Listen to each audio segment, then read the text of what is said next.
Practical Dreamers, it's Claire from integralive.com. Are you ready for a small talk? Chit chat to enjoy it? I don't. I never did. But I'm proud to say I'm now fluent in small talk. Oh, yeah. How did that happen? Well, a few years, well, a lot of years ago, actually, I didn't, not only I didn't like small talk, I didn't understand it. I was like, what's the point? I know what the weather is like. Why are we going to comment on it for like minutes? And then what? Talk about my city? Yeah, I know it's the pink city. Like everyone keeps telling me that. I know, and so on and so forth. I really didn't understand it. But the thing is, I was missing on things. So I felt like it was like I met people, but we never connect. We really get to like be human together. But two things were happening. I was scaring people away because I was going too deep, too fast. And second, and most of all, that's what was happening most of the time for me. I wasn't engaging in conversation at all. It was really difficult for me to begin a conversation because I just didn't know what to say, because it felt so useless to small talk.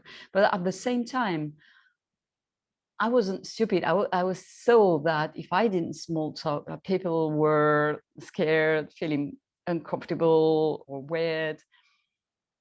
So I was like, okay, let's do this. But I didn't know how. It was so boring to me that I just didn't know how.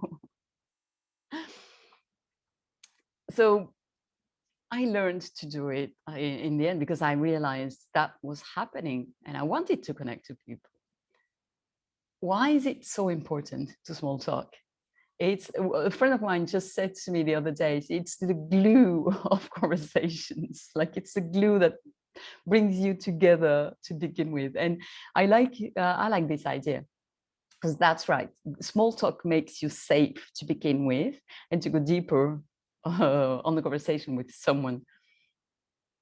So we're going to talk about the levels of communications. And I won't go too deep in it. It's like, it would be the case for a workshop just on that.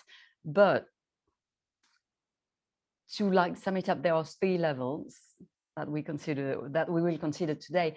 And the small talk is the most, like the first in terms of the first we practice with someone we don't know, and it's also the most superficial. And some people actually, some researchers call it the ritual level because it's really ritualized. That's why it's safe. And actually you might have the experience of traveling in another country and the codes are not the same, and then even the small talk is not safe. Do you know that?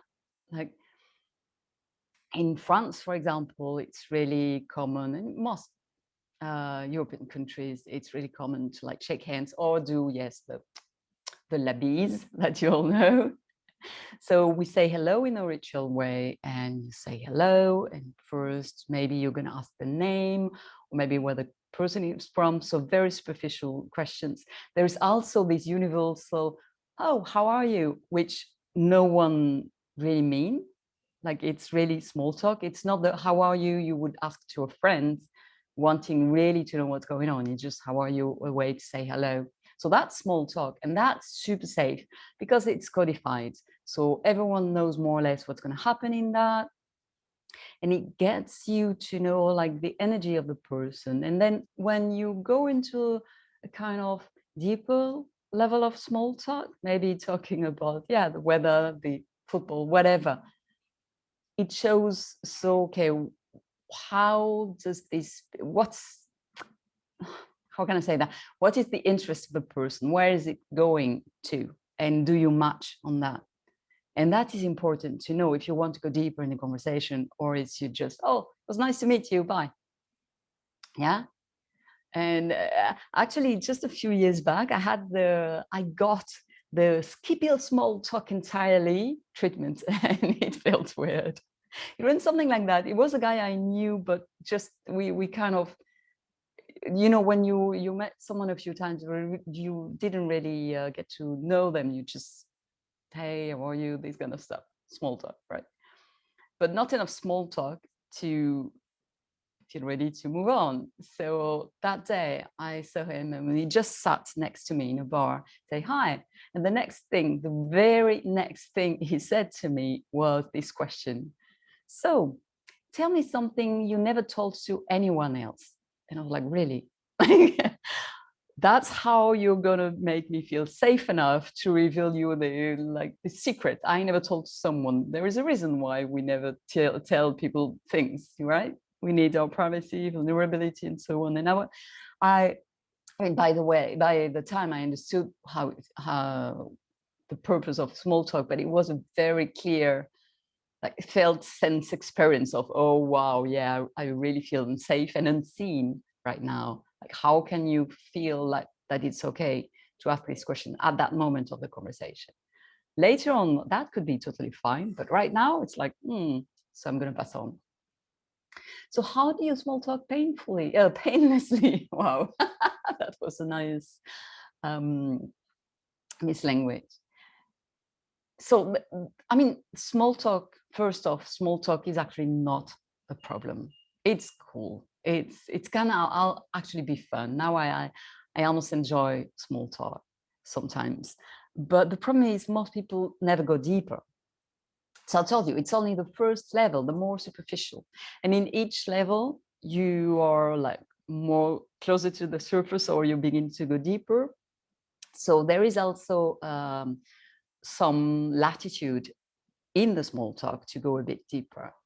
But if you never move from there, it's like, you know, it's like the friend zone of conversation. It's the chit-chat zone. You will stay stuck forever talking about the weather and your name and where you're from and, you know, the accent, so things like that. So small talk, just first level, it's really informational. It's really neutral. It doesn't say much about your personality yet. What says more about your personality at that level is actually the non-verbal stuff. It's how you behave. So the first thing you can do is actually move on. So now you know the purpose. You just small talk enough time to establish common ground. Hey, I'm not creepy. I'm not, you know, a stalker. I'm a cool person to talk to. Now let's move on. Let's go deeper. So you can take the conversation to a deeper level, meaning personal level, more personal questions. And if you need, just think ahead to questions you would like to explore instead of, you know, the usual, what's your name, where you're from, what do you do, like the combo I talked about in the previous podcast. That personally, I kind of want to hear anymore, because I heard it so many times and it becomes automatic. But there are some questions that are still superficial enough, like they don't go too deep in the personal, and they are moving away from the small talk. That could lead to actually surprisingly interesting questions. For example, what do you enjoy doing when you don't work? Is often more interesting to ask than what do you do for work. Now, I meet a lot of people who are passionate about what they do, so most of the time it interlaps, but many people don't really like the work they are doing, so they would rather prefer to talk about what they actually enjoy than what they do every day and they want to get away from. In either way, you get to see people light up because they're actually talking about something that they like, and you're going to learn interesting stuff, and you're going to have an interesting conversation because it will spark joy in people. Another one that's surprisingly interesting is, because it sounds really shallow, but it's, what is your favorite dish to cook? And I found this one really interesting because oftentimes it comes back to childhood memories, or like, you know, it was this dish that my grandmother was doing all the time and I learned to cook with my mother and blah, blah, blah, blah, blah. So it's apparently very shallow, but it can lead to very interesting, like sometimes culturally or family history, or it can become really personal, but still super, super safe. Like you're not asking something like, so when was the last time you cried? You know, so you can think ahead these kind of questions. A favorite of mine, but it's already beginning to be a bit edgy for people. It depends on who you're talking to, is the one I was always asking in the first season of my podcast. What makes you feel alive? Now, this is a super interesting question, but it really can feel personal. And I'm getting to the second part of this. If you want to play that way, you have to realize it's an art, and you have to get a sense of how deep people are willing to go. So it will depend on how the conversation is going. It will also depend on how much they are used to play with this kind of stuff.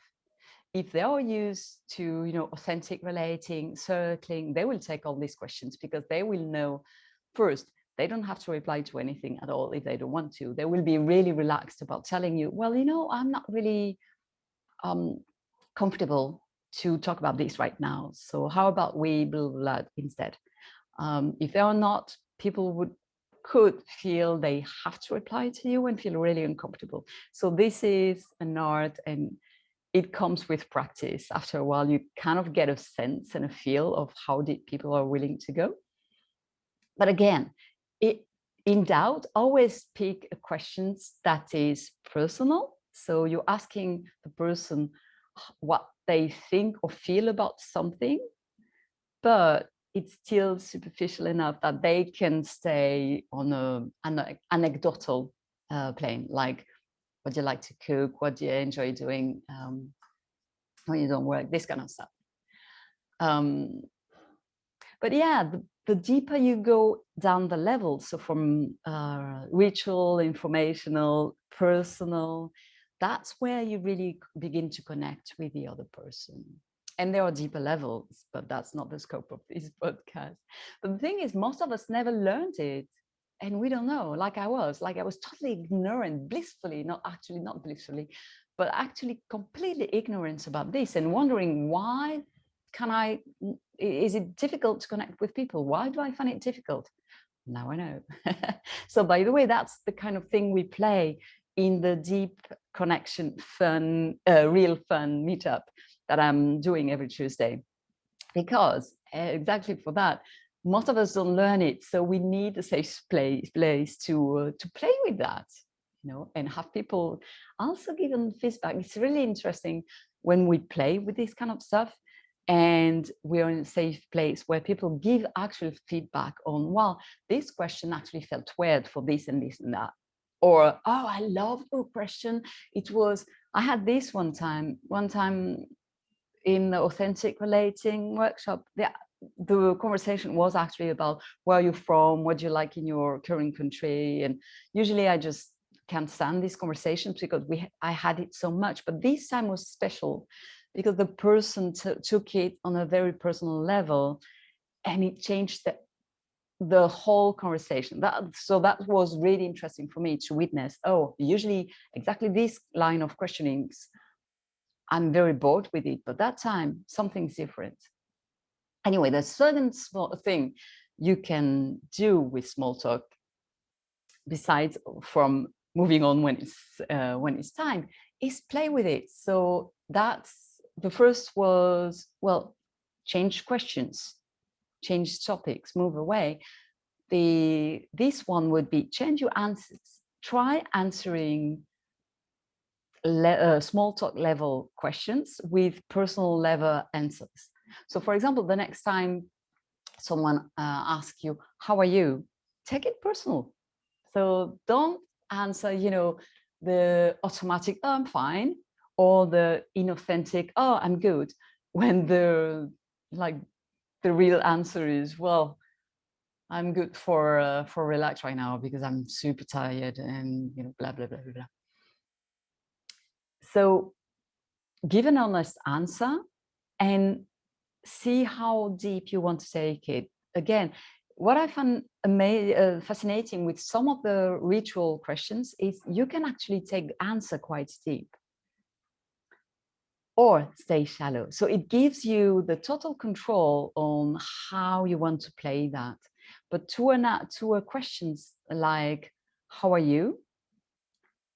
You can actually, yeah, really play with that. And think about that. If we meet for the first time and I'm asking you, hey, how are you? You will be tempted to stay on the superficial level, small talk, because that's what this question feels like in that situation. But if we know each other for years and I'm saying, hi, so how are you? That question feels a lot more personal, doesn't it? So it's not about the question, it's about how deep are you willing to go and how deep is right to go in this moment. So again, it's an art and it takes practice to feel into that. But try it next time. How are you? Take it personal, even if it's just a superficial question. You can still answer, you know, in a safe way.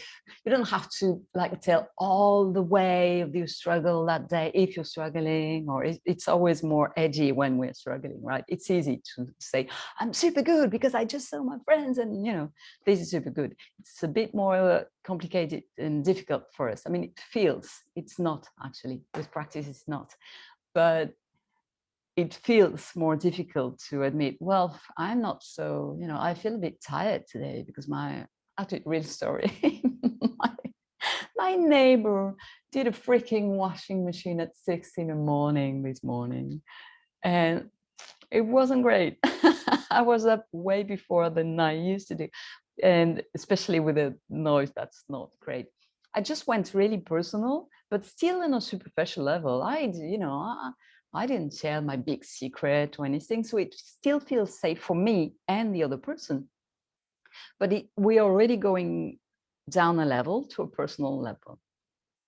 So that's my invitation for today. Let's try these two things with a small talk. First, realize what it's for and move on. Don't stay in the chit-chat zone forever. And then take the answer just a little bit more personal and feel into how deep is safe for you and the other person. You don't want to be that. I actually had a friend who used to do that a lot. She had no boundaries whatsoever. So whenever you will, and I didn't know her much. She was actually a friend of a friend, but I knew very deep personal stuff about her because she was always talking about the deep personal stuff to anyone and all the time. And it didn't feel right. So it's not deep. Going deep is, it's a two-way thing. Like, realize when you're going into deep personal stuff, the person in front of you might not be ready to hear it. So you have to feel in both way. When is it right to go deep with your questions and when is it right to go deep with your answers? Lots of stuff to play with. That's it. So that's my invitation, how to feel into being more authentic, even if you're staying in more or less shallow conversation. I hope you will have fun with it. I hope to see you on a deep connection, real fun Tuesday sometimes. And that's it. That was your weekly dose of Fierce Love. Boom, your life just got easier. Thanks for being here. I hope you are enjoying your summer. I am. It's super, super hot here. I'm so glad I'm by the beach and I could just walk to the sea and have a plouf, as we say in French. We say plouf. And that's it. Drop your comments and let's conversation going. Let's small talk. Haha. Subscribe to get more and spread the fierce love. Like, share to anyone who needs to hear that. Stay tuned for the next video. Until then, enjoy the chit chat.